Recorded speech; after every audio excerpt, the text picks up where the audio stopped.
Good morning student. आज हम अपने प्राचीन विश्व इतिहास का एक और टॉपिक करेंगे। मतलब मिडिवल टाइम पीरियड का ही मान लो आप। मिडिवल टाइम पीरियड में धर्म सुधार आंदोलन जो चला था, धर्म सुधार आंदोलन के कारण हम कर चुके थे, और अब क्या है, धर्म सुधार आंदोलन का इफ़ेक्ट क्या रहा वो देखेंगे।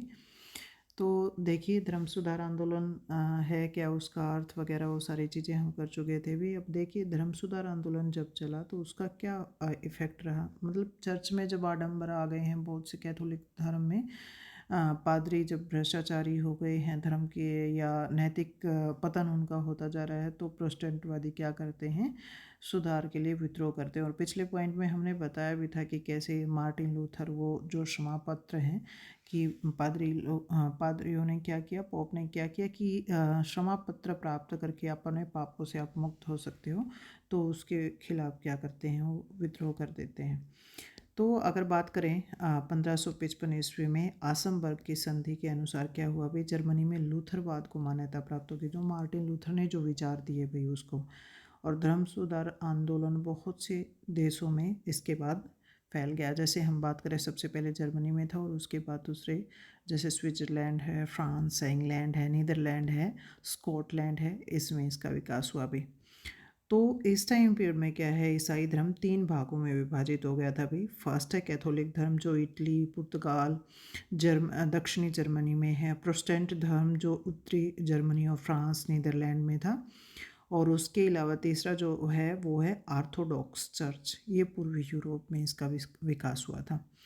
तो कुल मिलाकर हम कह सकते हैं कि धर्म सुधार आंदोलन ने यूरोप के सामाजिक, राजनीतिक, आर्थिक, धार्मिक जो जीवन था उसमें बहुत गहरा प्रभाव डाला था भाई। तो अब ये प्रभाव कौन कौन से थे वो देख लेते हैं। फर्स्ट पॉइंट है हमारा, ईसाई धर्म का विभाजन हो गया था, जो हमने ऊपर बताया अभी कि ईसाई धर्म में पहले तो क्या है, हमने 2 भाग बताए थे, और कैथोलिक धर्म का महत्व तो बहुत ज़्यादा बढ़ गया था। पॉप शक्तिशाली हो गए थे सारे, उनके पास धन संपत्ति होते थे, विलासी हो गए थे, नैतिक पतन हो गया था। इसलिए क्या है, नया वर्ग निकल करके आता है जो सुधार करता है अपने आप में। तो इसलिए क्या है, यहाँ 15वीं शताब्दी में पहले हमें दिखता है कि कैथोलिक धर्म है, ऑर्थोडॉक्स धर्म है। और जब धर्म सुधार आंदोलन चलता है चर्च की बुराइयों के खिलाफ, जिसमें महत्वपूर्ण योगदान मार्टिन लूथर, ज्वेंगली, काल्विन आदि सुधारक महत्वपूर्ण भूमिका निभाते हैं, चर्च की बुराइयों को दूर करने का प्रयास वो करते हैं। तो चर्च, जो ईसाई धर्म है वो बहुत से भागों में विभाजित हो जाता है, जिसको अलग अलग नाम दिए गए हैं। जैसे कैथोलिक धर्म इटली, पुर्तगाल, दक्षिणी जर्मनी आदि देशों में विकसित हुआ। और इस धर्म के जो अनुयायी थे पोप को ही सर्वोच्च मानते थे। प्रोटेस्टेंट धर्म जो है जर्मनी, स्विट्जरलैंड, फ्रांस, इंग्लैंड आदि देशों में स्थापित हुआ, और इस मत के जो अनुयायी थे बाइबल की मूल जो शिक्षाएं हैं उसमें विश्वास करते थे। और इनकी और शाखाएं भी बनती चली गई, जिसमें लूथरवाद, काल्विनवाद, एलिंकनवाद, जेसुएटवाद और शुद्धतावाद है। तो धर्म सुधार आंदोलन में क्या है, कुछ धर्म के प्रमुख वर्ग निकल करके आते हैं ईसाई धर्म के, और उसके भी क्या है उप शाखाएँ बनती चली जाती हैं। सेकंड पॉइंट हमारा है इफेक्ट में धार्मिक झगड़े शुरू हो जाते हैं। हमने बताया कि ईसाई धर्म क्या है, 2 प्रमुख संप्रदाय निकल करके आते हैं भी, और उसमें क्या है, आपस में उनमें धार्मिक शत्रुता बढ़ती चली जाती है। एक जैसे कैथोलिक है, दूसरे प्रोटेस्टेंटवादी हैं, अपने अपने मत का प्रसार ये करते हैं, और धर्म विरोधियों को क्या है, बहुत से उनके ऊपर अत्याचार ये करते हैं भी। ऐसी बहुत सी घटनाएं देखने को मिलती हैं कि इसमें क्या है, जो काल्विनवादी हैं या ब्रूनो हैं या पेलवोर्नी हैं, उनको क्या है, उन को आग में झोंक दिया जाता है या उनके साथ बुरा व्यवहार किया जाता है।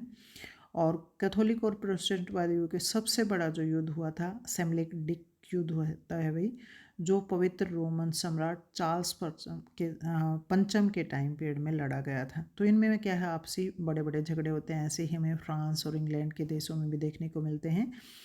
जैसे इंग्लैंड की महारानी मैरी के शासनकाल में क्या है, बड़ी संख्या में प्रोटेस्टेंटों को जिंदा जला दिया गया था। और एडवर्ड जो सिक्स्थ हैं, कैथोलिकों पर उसने भी क्या है, घोर अत्याचार किए हैं। ऐसे ही एलिजाबेथ ने भी कैथोलिकों के प्रति कठोर नीति अपनाई। मतलब जो राजा होता था,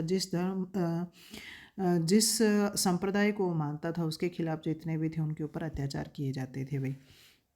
नेक्स्ट पॉइंट है इफेक्ट में मानवतावादी और प्रोस्टेट में मतभेद। पहले तो हम जो प्रमुख संप्रदाय हैं उसमें देखते हैं आपस में झगड़े उनके चलते हैं। अब मानवतावादी जो हैं वो भी क्या है, मार्टिन लूथर तो जो मानवतावादी विचारक हैं उनका समर्थन करते हैं उनके विचारों का, लेकिन जैसे इरास्मस है जो मानवतावाद के विकास का प्रयास कर रहे थे, वो क्या करते हैं, प्रोटेस्टेंट मत का भी विरोध करना उन्होंने शुरू कर दिया अभी। इस अब देखिए जो ईसाई मानवतावादी हैं वो संतृप्त इच्छा में विश्वास रखते थे, और प्रोटेस्टेंटवादी जो हैं भाग्य और ईश्वर की सर्वोच्चता में विश्वास करते थे। तो उनकी आपस में जो विचारधारा थी वो भी एक जैसी नहीं थी, इसलिए क्या है उनमें भी आपस में मतभेद पैदा हो जाते हैं। नेक्स्ट इफेक्ट क्या देखने को मिलता है, प्रति धर्म सुधार आंदोलन।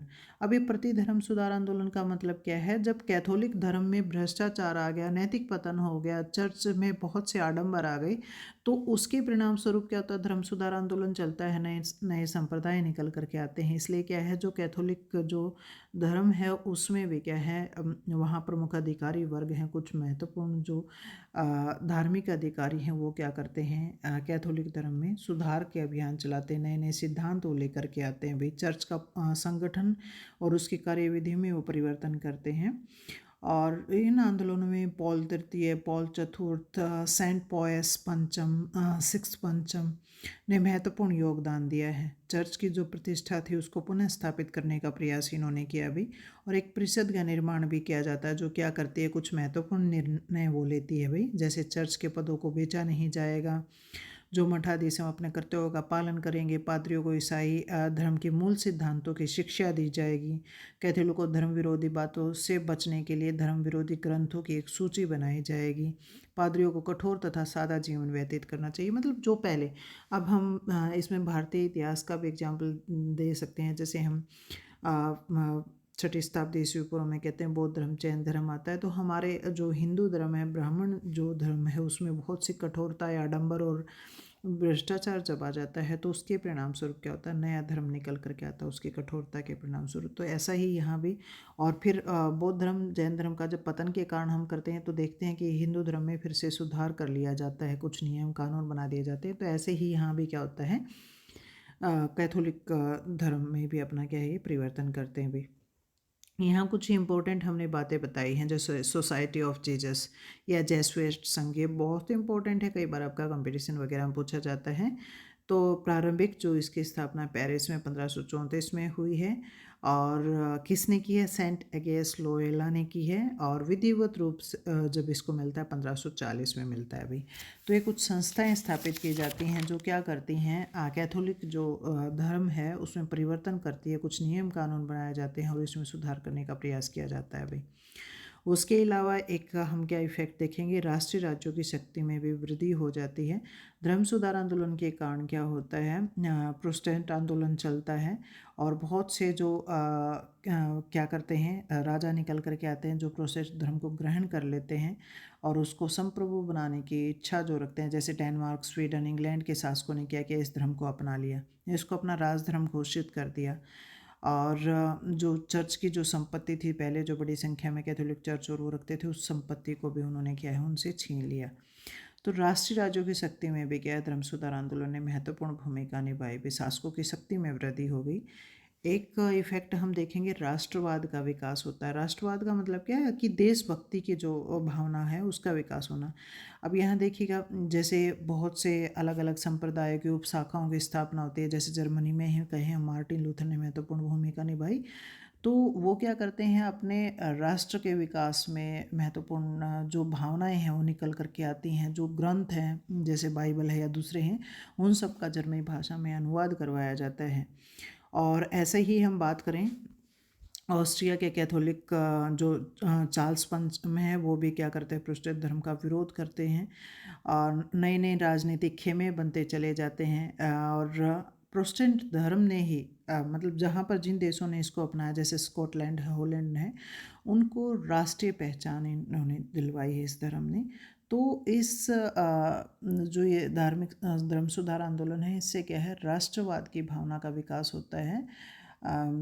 और उसके बाद नेक्स्ट पॉइंट है निरंकुश राज्यों का उदय। अब निरंकुश राज्यों का उदय मतलब क्या है, राजा शक्तिशाली होते चले गए, चर्च की जो संपत्ति है उसको छीन लिया। अब इतने पोप की जो श्रोचता थी वो समाप्त हो गई, इसके कारण राजाओं की शक्ति में क्या है वृद्धि हो जाती है। इंग्लैंड, डेनमार्क में क्या करते हैं, और जर्मनी के राजा पोप की जो समस्त जो शक्तियाँ हैं उसका उपयोग वो खुद करने लग जाते हैं, चर्च के प्रभाव से वो मुक्त हो जाते हैं। तो इससे क्या होता है, धर्म सुधार आंदोलन के कारण निरंकुश राज्यों का उदय होता है, राजा शक्तिशाली हो जाता है भाई। एक पॉइंट हम क्या देखेंगे कि उपनिवेशवाद को बढ़ावा इसके कारण मिलता है भी। कैथोलिक है, प्रोटेस्टेंट, जितनी धर्म की संप्रदाय की शाखाएं बनती हैं वो क्या करते हैं, अपने अपने धर्म के प्रचार के लिए विश्व के अनेक देशों में जाते हैं, उसका प्रचार करते हैं, संघ बनाए जाते हैं। जैसे कैथोलिक धर्म के प्रचार के लिए क्या है, जेसुइट संघ भारत, चीन, जापान देशों में जाता है। और इन देशों में क्या है, अनेक शिक्षण संस्थाएं खोली जाती हैं, वहाँ के लोगों को ईसाई धर्म का अनुयायी बनाया जाता है।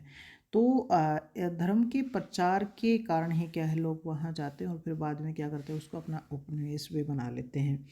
उसके बाद है व्यापार और वाणिज्य का विकास भी होता है। अब देखिए हमने बताया कि ये धर्म का प्रचार करने के लिए जा रहे हैं। इसी प्रकार क्या है, 15वीं-16वीं शताब्दी में यूरोप में तर्कवाद, भौतिकवाद का विकास हो जाता है, और ये खुद प्रोटेस्टेंटवादी हैं या दूसरे संप्रदाय जो हैं व्यापार और वाणिज्य के विकास के लिए मोटिवेट करते हैं लोगों को। जैसे काल्विन सुधारक जो हैं धन कमाने को, पूंजी लगाने को, व्यापार वाणिज्य को बढ़ाने को, ब्याज पर धन उधार लेने को क्या करते हैं, जायज़ ठहराते हैं।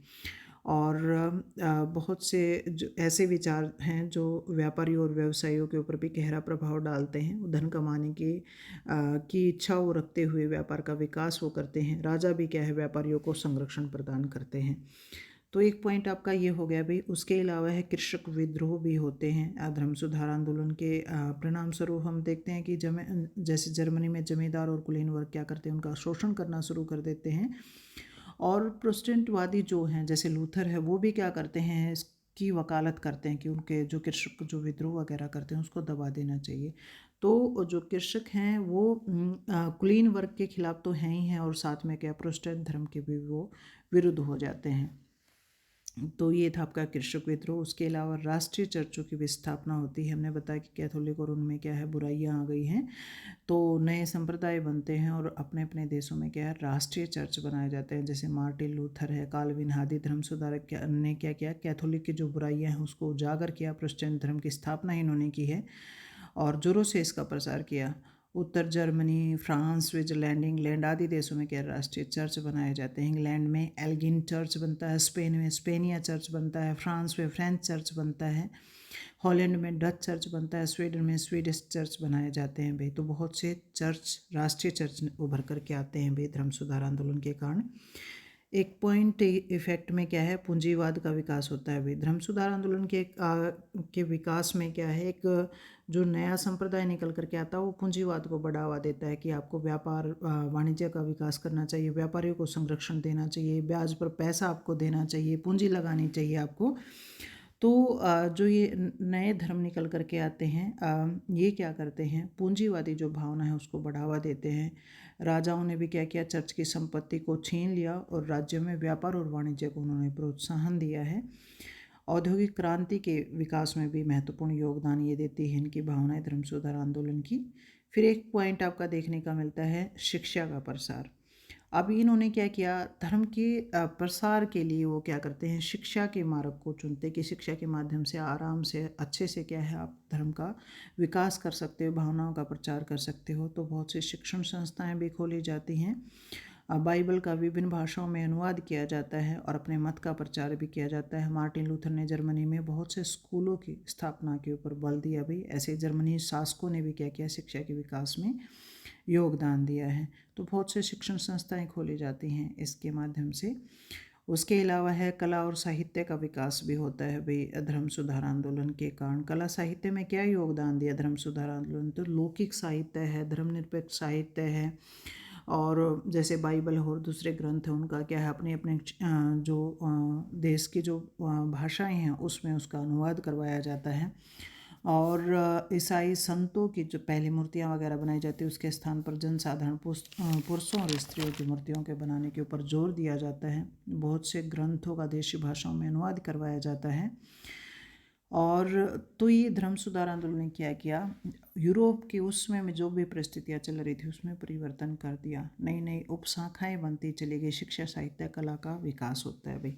तो ये आपका धर्म सुधार आंदोलन था, और इसके कारण भी आपके हो गए और इसका जो प्रभाव जो रहा वो भी आपका हो गया भाई। ओके, तो ये आपका क्वेश्चन था धर्म सुधार